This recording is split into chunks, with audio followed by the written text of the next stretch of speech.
I was actually found in a basket, bro. And then she was like, "Yeah, you're adopted." And for me, like my whole world changed from there. I started getting into drugs and alcohol. Because every time I was sober, I felt that gap, and I was like, "Nah, don't want to feel this." Yes, I'd either look to the bottle, look to some substances, or even just get involved with the wrong people, and just start hurting other people to make myself feel good. All that talk to my gang pull up and we pull up and they all dip. Yo, it's your boy King Dave here, and this is the Fallon Show. Hope all is going well out there. What's your name, brother, and where you from, cuz? What's up, my brother? Thanks for having me. Yeah, my name's Luke. I'm originally from South Africa. I came over to New Zealand in 2004. So yeah, immigrated here with my family. I was 9 at the time. So I was 9 9 years old. when I came And over. Yeah. where'd you come to, brother? So we came to the shore.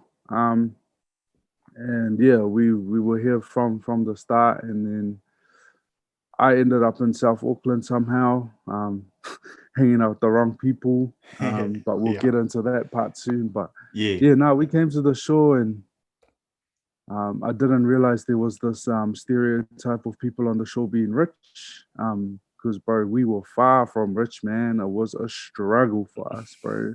yeah. But my mum and dad did what they needed to do, put the hard mahi in to make sure that we were all good.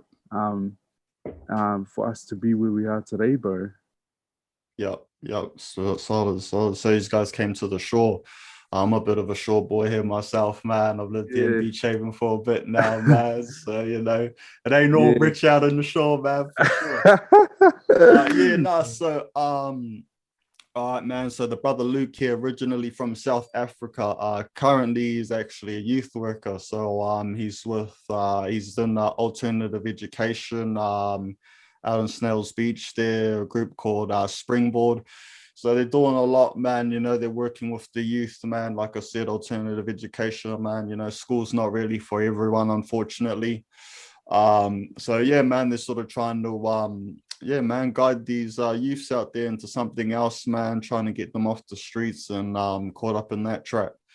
So but Luke here himself has a story to tell as well. So how was it for you growing up, man, being from South Africa and so far from home? And Yeah, bro. Like, for me it was tough. But also it's crack up, eh? Like some people would ask me like some dumb questions. To be honest, bro, like some of them will be like, "Bro, did you have a lion in your backyard?" I'll be like, "Hey, like, what do you think Africa is?" Like, But yeah, but I think I was the age of 13. I was just about to start high school. And my mom and dad actually came up to me, and they no my yeah, I was chilling with my dad in the room, and he was like, "Son, you know what adoption is?" And I was like, "Hey, that's a random question, but yeah, just I like told my dad, but I explained to him what I've seen off movies." Um, and yeah, just of what I knew around adoption and stuff like that. And then anyway, my dad went to work the next day, and my mom calls me into the room and goes, "Son, do you remember what your dad asked you last night?" And I was like, "Yeah, yeah, yeah, yeah, yeah." Um, and then she was like, "Yeah, you're adopted." And for me, like my whole world changed from there. I froze. I didn't know what to think. Straight away, I felt lost. Straight away, automatically, I felt like I've been lied to my whole life. Um, and for me, like it was just such a surreal moment because even like a couple of weeks before we moved into this house that we were in, our neighbor that we had at our old house, we were like, "Oh, what if we were adopted? That would be so crack up." And we just started laughing. Found out I was adopted. I was like, "Oh, it's not that funny to be honest." Like, yeah, you yeah. start like all these things just start rolling around in your head, um, and you just got heaps of questions to ask, my bro. And for me, it led me into a path that wasn't so bright. I started, even though I had a family, that loved me, that cared for me, that put clothes on my body and a roof over my head, I still felt lost. And so I started going into other means of trying to belong. I started getting into drugs and alcohol, started drinking till I couldn't remember anything, because there was this emptiness that I felt. And so for me, I was just trying to fill the gap, if you want to put it in that way. Yeah, started smoking weed hard out. Um, yeah, started doing drugs that I never thought I would do, but for me, it was just a means of filling a gap. Because every time I was sober, I felt that gap, and I was like, nah, don't want to feel this. Yes, I'd either look to the bottle, look to some substances, or even just get involved with the wrong people, and just start hurting other people to make myself feel good. To me, in my head, that was how to make myself feel good is by hurting other people, stealing from other people, um, you know, manipulating other people. And for me, I was like, yeah, this is a mean life. Like, I wanna keep robbing people. I wanna keep slanging and giving them the wrong amount for the right amount of money. Like I would give them buy a 50 bag off me, but it wasn't actually a 50 bag. It was a tinny. you know, like stupid stuff like that. That I thought I was like, yeah, that's me.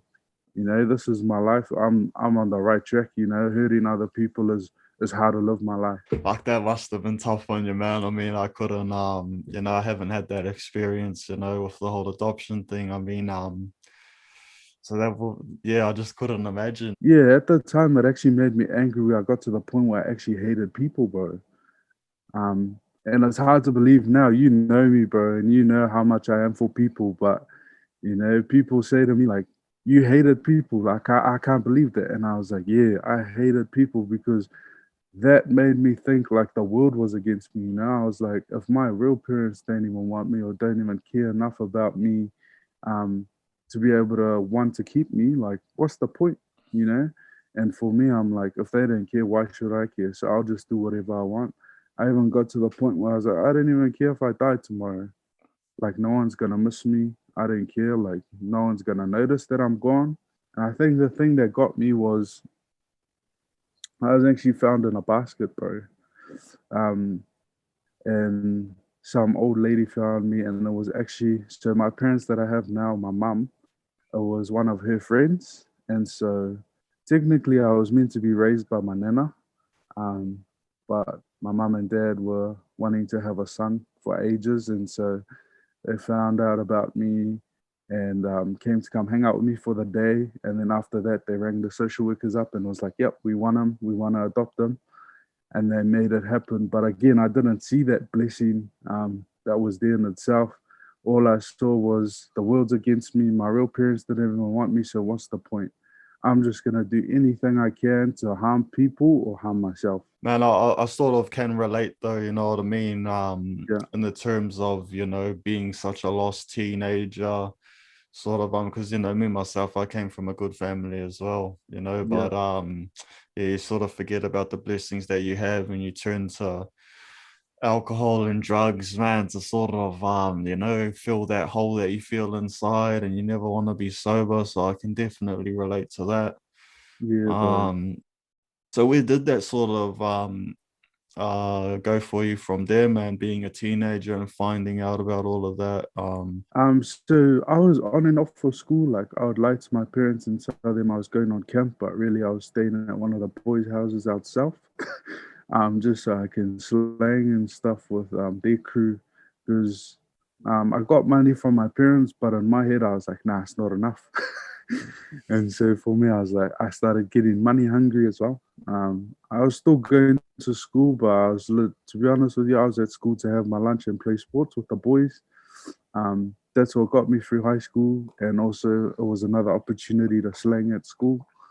Um, and then, yeah, bro, like I just kept doing what I was doing. But I guess the changing point for me was I was at a party one night, and one of the boys hooked me up with like and I just had heaps of money on me, so I just bought heaps of alcohol, and I was just in a real dark headspace this night. And we actually went to a house party, and yeah, but I was drinking away, like smoking, like every 5 minutes going out with one of the boys smoking, that type of thing. And then I blacked out. I blacked out that night.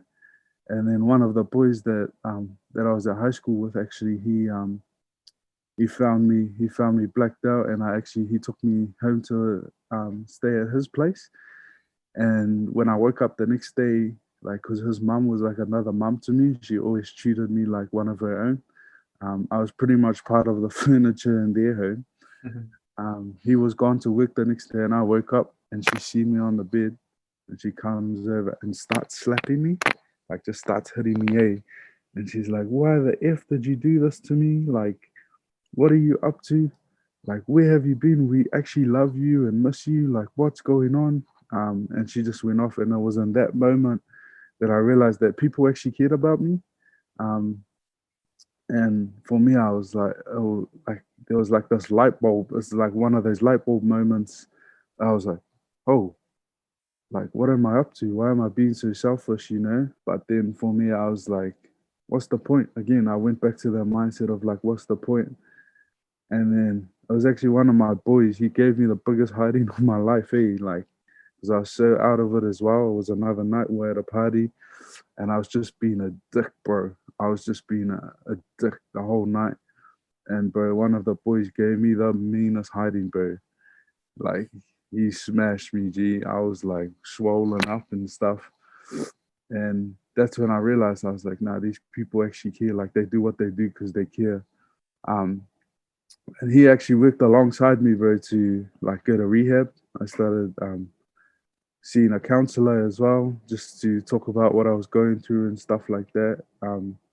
And for me, I was like, talking, what the hell is this? You know, like this ain't gonna help me. This is just like the same stuff. I'm just bringing up the past things that I don't want to bring up. Um, and to be honest with you, it actually helped because the way they break it down and got me to actually think about what I was feeling, what I was going through, um, really turned on me. Um, and it also started helping me realize how much people I have around me that actually want to see the best for me in my life. They don't just want to see me go through whatever or hurt myself. And I realized that people would actually notice if I was gone. Being a big body myself as well, so it's kind of hard to miss. um, yeah, and so for me, I went from this teenage kid going into adulthood as like this angry person that hated people to someone that started loving people, that started looking for opportunities to help, especially young people, to give them opportunities that I never had, you know, in terms of with school or not at school, just to be exposed to what else is out there instead of drugs and alcohol, to even have it as an outlet, bro. You know, it's we don't always have to go to the drugs and alcohol to um, get rid of the negative stuff that we feel sometimes. And one thing that helped me was I started writing, bro. So like spoken words, and I started getting into music. I do a little bit of singing. So yeah, started getting into music, started picking at a guitar. I'm still learning at the moment, but those are the things that when I feel, even today, when I feel out of it, when I'm not in a very good headspace. Like it's been in some of these days in the lockdown, I just pick up my guitar or pick up a pen and paper and just start writing what's going on in my head. Yeah, so you learned a lot of tools through counseling to sort of battle the stress, man, battle the mental demons. You know, me myself also, I've done a fair bit of counseling as well. You're right, man. Writing does help. Yeah, when I feel like anger or something building up inside me, I always go down to the pen and paper and sort of write what I'm feeling, why I'm feeling that, because sometimes you're feeling things for nothing, you know. So it's good Yeah, to bro. sort of break things down and yeah, man, these are all tools, man, all mad tools to use, you know, especially the pen and the paper. You know what I mean? Out. That's I'm there running it back a little bit, brother. When you were in those dark places, like, do you mind touching on all that, like what sort of stuff you were doing, brother? Like, was a lot of fighting, selling drugs and or weed or Yeah, bro. I was selling drugs. I'd pick scraps with people just cause. I had my fair hidings. I gave a fair bit of hidings. We would always. There was also a group that I was with. We would go into the city, tease drunk people, the younger boys would tease drunk people down alleyways, and then the older boys would beat them up. Um, make them chase us down these alleyways. Yeah, bro, but it was, yeah, just a lot of drugs, just a lot of slanging. Like I said before, I got money hungry, so I was like chasing the dollar. Because I was like, if I can just get heaps of money, I can do whatever I want. I can buy whatever I want. But I realized, one, it's draining to do that, and two, like it never made me happy. Um, but yeah, there was a lot of fighting, a lot of violence. Especially when I was drunk, there was a lot of violence. Which I'm not proud of. I even got into it with a few of my best mates, which was dumb. Some of them I still am friends with today, and some of them not anymore. And I blame myself for that. It is what it is. Like I made those mistakes. I've just got to learn from them. Man, I mean, me, being a man of God, and you yourself as well, Mm, I feel like God puts us through all of those things, so that we can go back to those same peoples and try and mend what we've had mended in us type thing, So I mean, after you've done all of the counseling and gone through all of that, like what sort of got you into the headspace or in the position of doing what you're doing now, brother? my youth pastors at the time took a lot of interest in me, bro. And So you were big in the church one, as well, is it? So yeah. So you've my started parents, attending church again, or? yeah. So I started attending church again, sober. Because yeah, I'd go to church youth group anyway, I'd go wasted. And my youth pastors would know. But the cool thing about it was they would never send me away, because they knew what I was going through. And for them, I was like, sweet, we'll keep him here because it's a safe place for him, and at least we know where he is. And yeah, my youth pastor, he was real into rugby. Like he still is now today. Like he even owns a gym out in Flatbush. It's called 0 to 100. So shout out to Mike. He's probably got partners in that too. But yeah, he was real into rugby, and he like just encouraged me harder to get into rugby. He would come to my rugby games, make sure I'd get there if I had no other way to get there. Um, but also they used to try and get me to come to youth early so I could help set up. And one thing I noticed about our youth group at that time was there was heaps of young kids like me that either had rough rough choices that they made, got involved with the wrong people, or they had like a real tough upbringing at home. Like mum and dad weren't together, they were exposed to alcohol hard out, drugs hard out. But one thing I noticed was when we were at youth, bro, like these guys could feel like they could just be themselves. There was no putting on a front to cover up what you were going through. Like these guys could just be themselves. They had smiles on their faces, and for me, seeing that, I was like, man, like I want to be able to do that for people. Going from this person that absolutely hated and not wanting to help people but hurt them, and then for me to be able to see that, I was like, man, I want to be able to do that. But yeah, it was just being in that youth group environment, seeing these broken kids just like me come in, but be there with the biggest smiles on their faces, laughing, you know. I knew what they were going through in their personal lives, and it wasn't easy for sure. Like this 14, 15-year-old kid, seeing their mom getting beaten up and stuff. But then for them to come there and, be laughing and smiling, and whether it was a front or not, they did what they needed to do to bring a smile out of these young people. Yeah, and just to bring out a smile, bro, and just to see them happy, even if it is for an hour or two. Yeah, man. So God placed that in your heart, man, seeing all of that sort of stuff. So what got you into alternative education where you're with Springboard now, brother? Um, I actually went to uni, bro. I started off doing a bachelor's degree in social work. Um, but at uni when I was there, I felt like a lot of what I was learning I would never use in the field. And I know that's big of me to say because before that I hadn't been in like a social work setting. But yeah, I just felt like a lot of the stuff that um, we learned, especially what I've been through, like it wasn't gonna work because even when I had social workers, like there was no relationship. There was no connection. I felt like, to me, it just felt like they were trying to tick boxes to, make sure I was safe, um, to make sure that they got their paycheck, and that's how it felt for me. So, um, yeah, I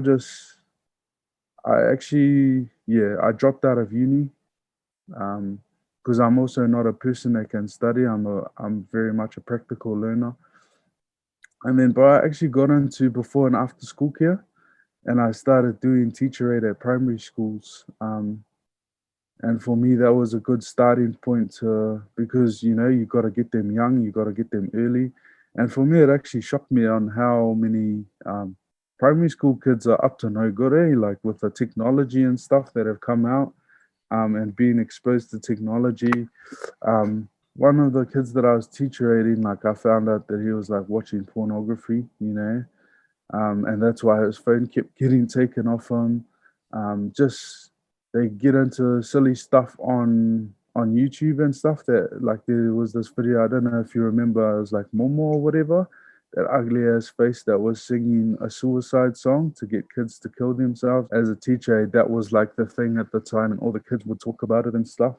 And I was like, what the heck is that? And one of the kids actually showed me the video at the school, and I was like, nah, you guys need to get off that, But it was a massive eye opener for me to just see like a lot of the a lot of social media and stuff, how they were targeting these young kids, and it was through music, bro. Like, you know, I don't know about you, bro, but when I first started listening to music, I'll just hear the beat, and you're like, oh, and then you start repeating the words, and then when you actually take a step back and listen to the words, you're like, oh, I've been saying that like for the last 5 years. No wonder I start believing it, because Yeah, it's bro. just that repetitiveness, and especially for kids, they're sponges Yeah, these I days, know, bro. man. Like Um, technology is so fucking evil, bro. I swear, yeah, man, the bro. most evil shit, man. Like you're saying, man, like these kids, man, watching YouTube clips, man, bloody even cartoons got like little messages in them now, Yeah, you've got like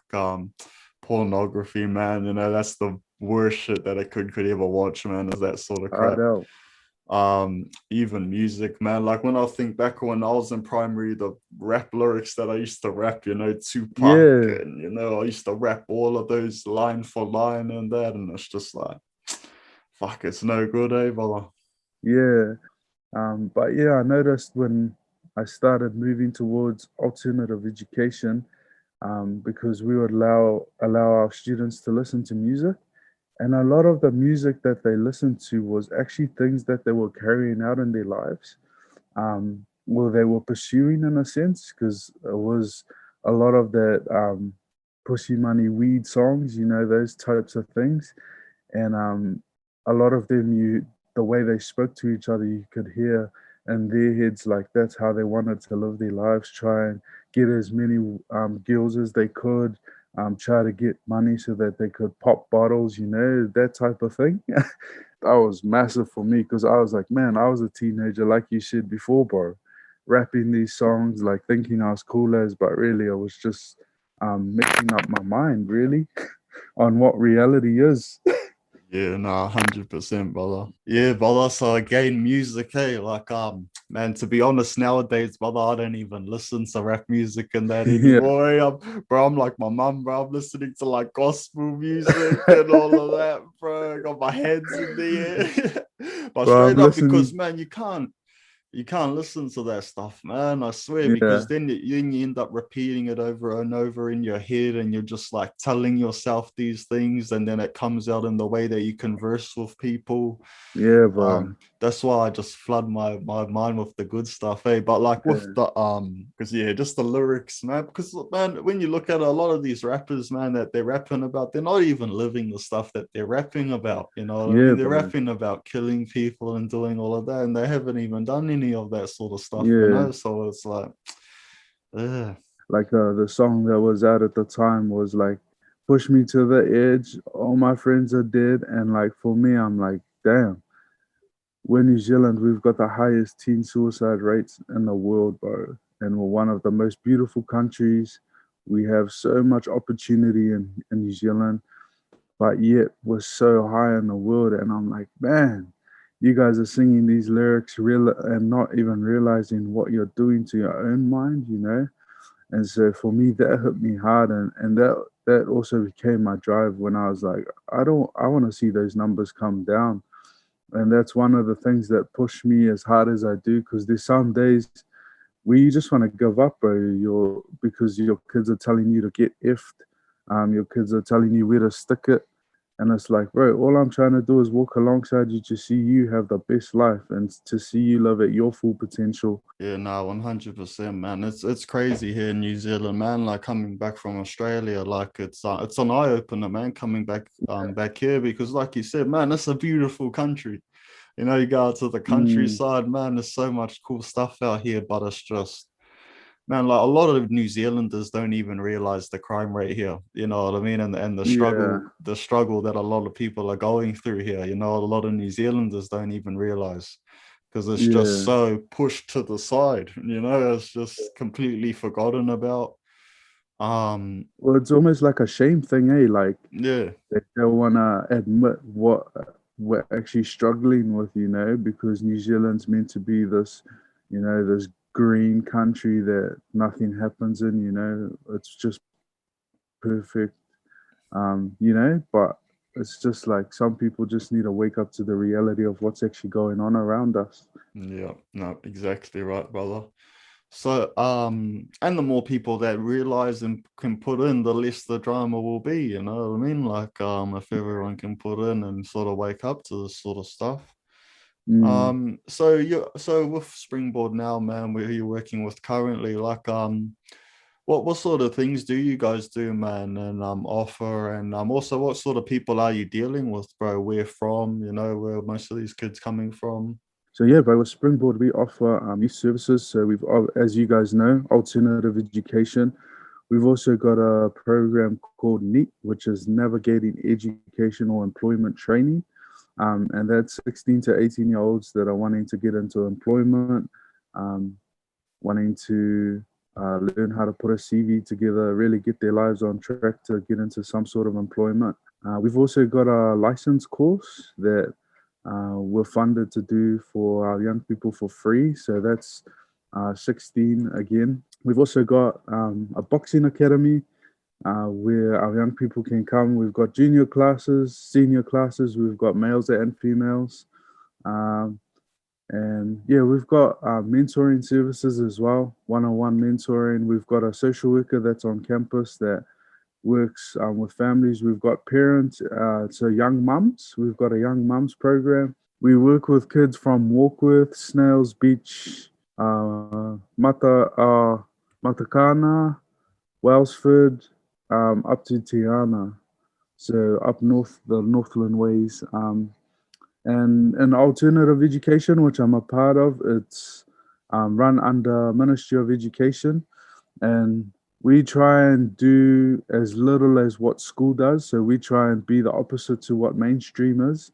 And so things we do is try and give our kids hands-on skills, because we know a lot of our kids are hands-on learners, they're practical learners. But I think our biggest goal is just to help our young people, whatever struggles they come in with, um, whatever their realities are, we try and help them through that. We try and give them the tools to be able to deal with those things um, that they come in with. And we try, like I said before, we also try and expose them to things that they wouldn't normally do with their families. So one thing we were going to do this year, unfortunately, lockdown stopped it, but we've done it in the past years, is we take them snowboarding. We take them to Mount Ruapehu, we take them snowboarding, we take them to the Illusion Rotorua, and just giving them an opportunity to express themselves.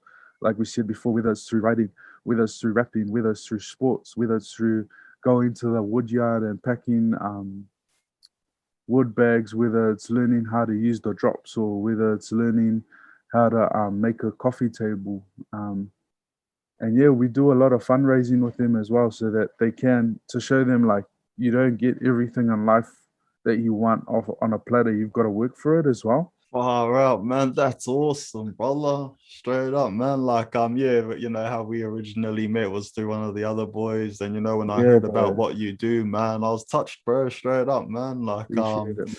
I mean, what's the goals, man? You know, like going forward, you know, like you are already doing so much. So I mean, Mm. what do you see, man? And what sort of changes do you think could be made, if any, you know, at all? Yeah, bro. For me, I think the goal with Springboard is, man, just to learn as much as I can from those guys because those guys have been in the game for so long and they just know what the young people bring and what they have. And I guess the beauty of our team is that we all see the young people for the potential that they've got, not for the mistakes that they've made. Because I feel like there's this massive stereotype around young people that if you see the surface based, like, these crimes or whatever the case may be, you judge them from that instead of actually going like, yeah, that action was carried out. You're only 14, but what's the reason for it? I feel like we need to start looking at young people from that, actually going, sweet, that was carried out. I don't agree with it, but actually, what was the reason that they made them carry that action out that was negative? So just going to the root of the issue, but not just seeing it as surface based. My personal goal is to hopefully one day go into high schools and be able to share my story and encourage young people that it doesn't matter where you're from, whether you're from a big town or a small town or a big city. It doesn't matter who you are. It doesn't matter what ethnicity you are.